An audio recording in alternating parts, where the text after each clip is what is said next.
Here on Philadelphia Eagles Now, we continue to ramp up our draft coverage in the lead up to the 2025 NFL Draft, which is only days away.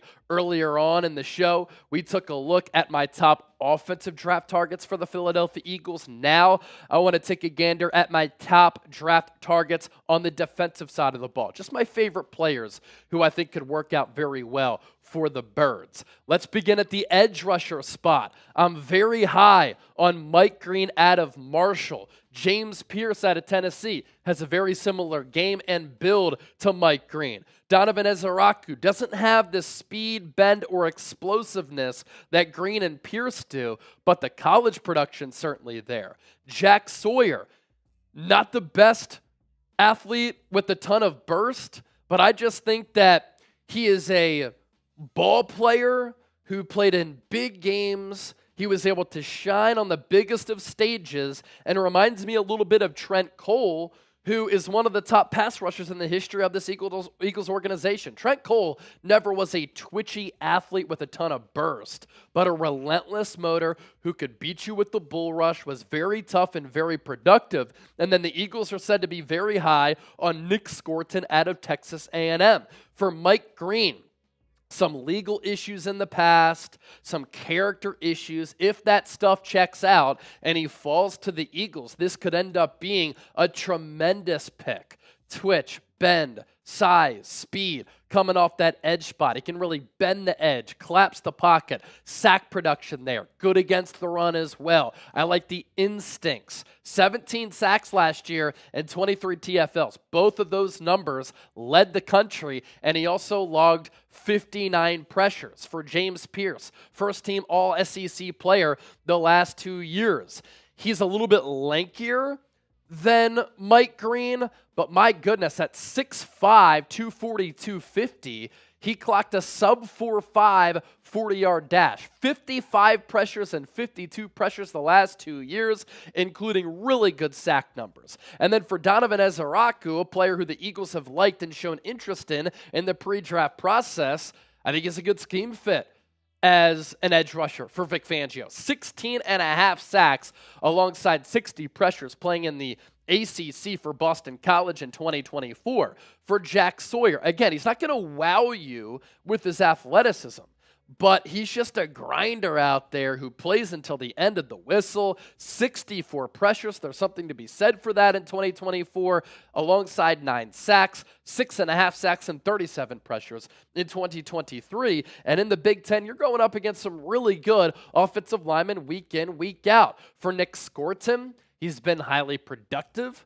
He is a really good athlete. He has some defensive tackle, defensive end type of versatility. 5 sacks, 36 pressures this past year, and then 10 sacks and 42 pressures at Purdue in 2023. Other players I like at the edge spot: Jordan Birch, Oregon; Landon Jackson, long athlete out of Arkansas, transferred from LSU; Olu Oladeju out of UCLA; Josiah Stewart, highly productive at Michigan; and then Braden Swinson. Don't sleep on him out of LSU. I think that he could be an excellent player under Vic Fangio. Let's talk more about him because I think a lot of people are sleeping on him, and I think that he could be a gem for Philadelphia. 6'4", 255, arms of 33.3 ace. He is a read and react rusher who I think is a really good scheme fit, best suited as a stand-up 3-4 pass rusher. He's a little bit of a late bloomer, transferred from Oregon to LSU, but then played very well at LSU. I think he might be a reserve player to start, a rotational player to begin with,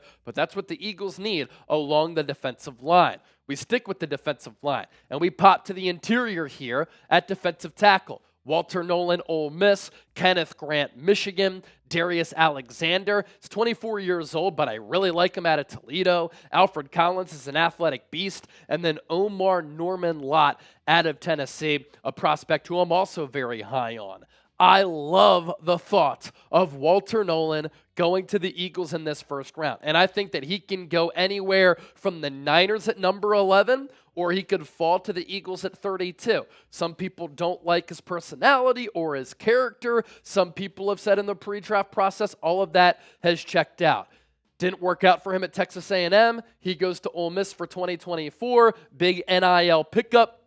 for the Rebels under Lane Kiffin, and that program loved him. Former #1 overall recruit in high school. He's explosive, twitchy, and violent at 300 pounds. He's good against the run. He's really good as a pass rusher. He can help you replace Milton Williams. I love the motor and the way that he plays the game. The pass rush needs refinement, but those are things that can be worked out and ironed out at the NFL level. Other defensive tackles who I think could be in play for the Eagles who I like. Shamar Turner, Texas A&M. They were loaded up front. TJ Sanders, South Carolina. Aeneas Peebles, he's a little bit smaller as a defensive tackle, but he's fast at the line of scrimmage coming off the snap. CJ West, really good athlete. And then Riley Mills can play along the interior or at defensive end in a 3-4 system. The Eagles' edge depth chart here. You have Nolan Smith, Jalix Hunt. The Eagles, of course, are very high on those young players. They signed Josh Uche and Azeez Ojulari in free agency to 1-year contracts. I think Howie Roseman is going to pick an edge rusher very early in this draft because they frankly need to.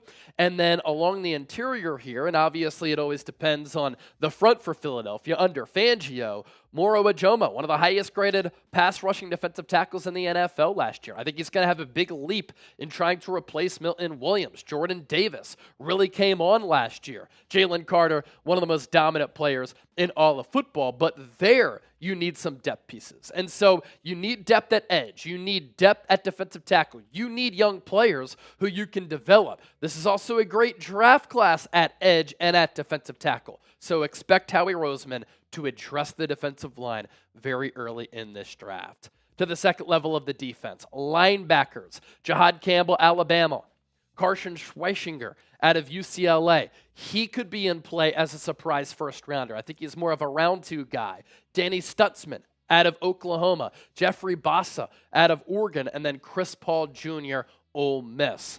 Mel Kiper has mocked Jahad Campbell to the Eagles in back-to-back mocks. His final 2-round mock and then the combined mock that he did with Field Yates. And if he fell to the Eagles at number 32, I think he's a top 15, top 20 player in this class. So if the Eagles want to go best player available, they might not be able to help themselves. And we're not sure when Nakobe Dean is going to come back. 6'2", 235. He's only 21 years old. Moves very well. 4.52, 40-yard dash. 35 games played, 21 starts. While at Alabama, he's big. He can cover ground. He moves well. He can also be used as a pass rusher to bend the corner.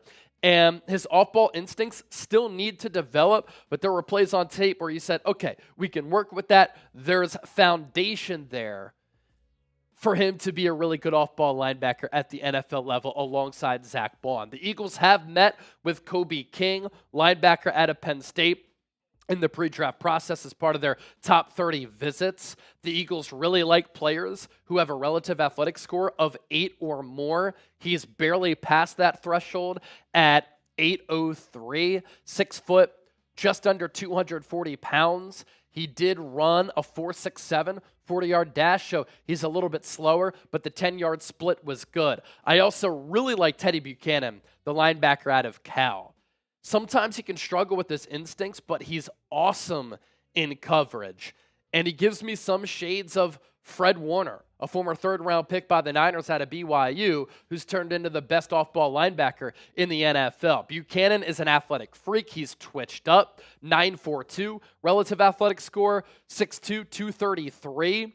Really good on the bench at 26 reps of 225, so he's yoked in the chest, 40-inch vertical, broad of over 10 feet, and the 40-yard dash at 4.6. He can really run and cover, and we know that Vic Fangio has done a great job of developing linebackers and maximizing those players at that position throughout his entire coaching career. Zach Bond brought back on that contract extension. He got $17 million per year. He was a first-team All-Pro. But we're not sure when Nakobe Dean is going to come back. And then we're not sure about the backup linebackers. I'm high on Jeremiah Trotter Jr., but outside of that, depth concerns at that position. Now we pivot to cornerback. Really good cornerback class as well. Jahdae Barron is the best zone corner in this class. Maxwell Hairston can fly. Trey Amos can run. Jacob Parrish can run really well. Siobhan Ravel, we'll talk more about him coming up, would have been a first-rounder I think, if he didn't tear his ACL, East Carolina product can play when he's healthy. When you think about these corners on your screen here, my gosh, they can run really well. Jahdae Barron clocked a sub 4.4 40-yard dash at 5'10", 194. Maxwell Hairston ran a sub 4.3, a 4.28 40-yard dash at 5'11", 183. And I think the Eagles look at him as a really good scheme fit. Trey Amos has some length to him. He ran very well, 4.43, 40-yard dash. And then Jacob Parrish. He might be smaller at 5'9", 191, but he plays bigger than that. And he's really physical. And he has really good coverage skills. 4.35, 40-yard dash. As for Ravel, here are a look at his numbers in 2023 when he played a full season. Also has a fascinating background, had to deal with a lot of adversity growing up. Only gave up 1 touchdown in coverage for East Carolina in 2023. Targeted only 43 times all year in 12 games. Gave up 19 catches for 250 yards and only that 1 touchdown in coverage. He had 14 pass breakups, an ability to make a break and make plays on the football, and only gave up a quarterback rating when targeted of 61.2. Unfortunately for him, tore his ACL in 2024. If not, again, I think he would have been a first-round pick. In those 3 games played, 4 pass breakups, 2 picks. One of them came back for a pick 6. In 2022, only played those 9 games as well. So some injury concerns for him, but the Eagles have shown that they're willing to take chances on high-level players who do have some injury issues. Again, a deep cornerback class. And this is why I don't understand why some people have said this draft class, it's really not that good. There is so much depth at a variety of positions in this draft. Other cornerbacks who I like, Noah Williams, Cal, Benjamin Morrison, Notre Dame, Denzel Burke was the most experienced player for that Ohio State team that won the Natty. Upton Stout, smaller player out of Western Kentucky. We'll talk about him. And then Kobe Bryant out of Kansas. For Stout, 23 years old, he's 5'8", 181. 4.4 40-yard dash. But he's a fluid cover corner, has the footwork to play some man, 19.47 miles per hour during the gauntlet, the fastest among all corners. What's interesting is that on tape, he can sometimes lack recovery speed. But with the gauntlet and the 40, he showed that he can run. And despite him being tinier, he's physical, small, with a big wingspan. So he's a sure-handed tackler. And the Eagles at corner, this is a position group with talent, but with some question marks. And how do the Eagles view Cooper DeJean? That could determine what they do in this draft at the corner spot. Do they want him playing on the outside? Do they like him at nickel? I like him staying at nickel because it allows you to use him in a plethora of ways where he can be that Swiss Army knife.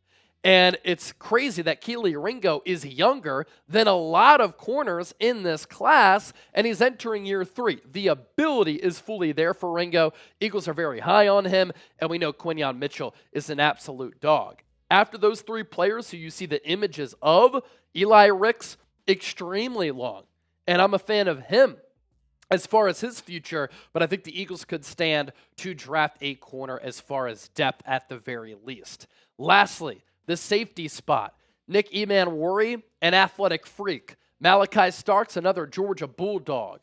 Xavier Watts, really good player for that Notre Dame team that made it to the Natty. Kevin Winston, partially torn ACL in 2024, but character, length, athleticism to be a high-level player at the next level. And then Andrew McCuba, he was asked to do a lot at Texas, and he fared very well with his plate full for that complex Texas defense. For Emanwori, how about this? A perfect 10 relative athletic score. Sometimes he will over-pursue and miss tackles, so the instincts in the field sometimes are not there. But what an athlete here. 6'3", 220, 20 reps on the bench, a vertical of 43, a broad jump of 11, and then a sub 4.4, 40-yard dash. Long arms at 32.5 inches as well. For Malachi Starks, 6 foot, a $197, loose, fluid athlete, 21 years old, but 42 college starts. A lot of experience. Has the speed to cover ground, a clean pedal. He can diagnose plays. I like the feel and instincts for him. He has intangibles. He can also play special teams. He's not a powerful tackler. And you know what's weird? Not a good relative athletic score at all. I wonder if this causes him to fall down draft boards. A 5.29 RAS. 6', 197, as I said. Yellow in the height. Red as far as the weight. The vertical, not good. That can be measured to take a look at explosiveness. Only 33 inches there. And the 40-yard dash, pretty good at 4.5. But everything else was not great. But this is a classic example of a player who, when you turn on the tape, just makes plays. And then the Eagles, in the pre-draft process, they've shown some interest in some of these Penn State safeties. Jalen Reed being another one of them. And he had a relative athletic score of 9. He was the running mate for Kevin Winston Jr. before Winston got hurt. And for Reed, I think he too is a good player. Ran a sub 4.5, 40-yard dash, 5'11", 211 pounds. His coverage numbers this past year for Penn State, targeted 38 times and gave up 32 catches. So a little bit raw, more of a developmental player who I think is more so a day 3 type of guy, but a player who I think down the road can be a pretty good player. Penn State's done a tremendous job under James Franklin of recruiting and developing players into NFL prospects. And the safety spot, another position where things are a little bit murky, things are a little bit uncertain. Reed Blankenship is one of the more underrated and better safeties in the NFL, but the Eagles traded away C.J. Gardner-Johnson. So do they love Sidney Brown? Will they sign a player like Justin Simmons? The depth pieces, Tristan McCullum, Lewis Seen, Andre Sam, completely unproven there. And so I think safety is a position that the Eagles could target somewhat early in this draft. So my guys on the defensive side of the ball, who is a defensive player that you love for the Eagles? Once again, always appreciate your feedback and interaction down in the comment section.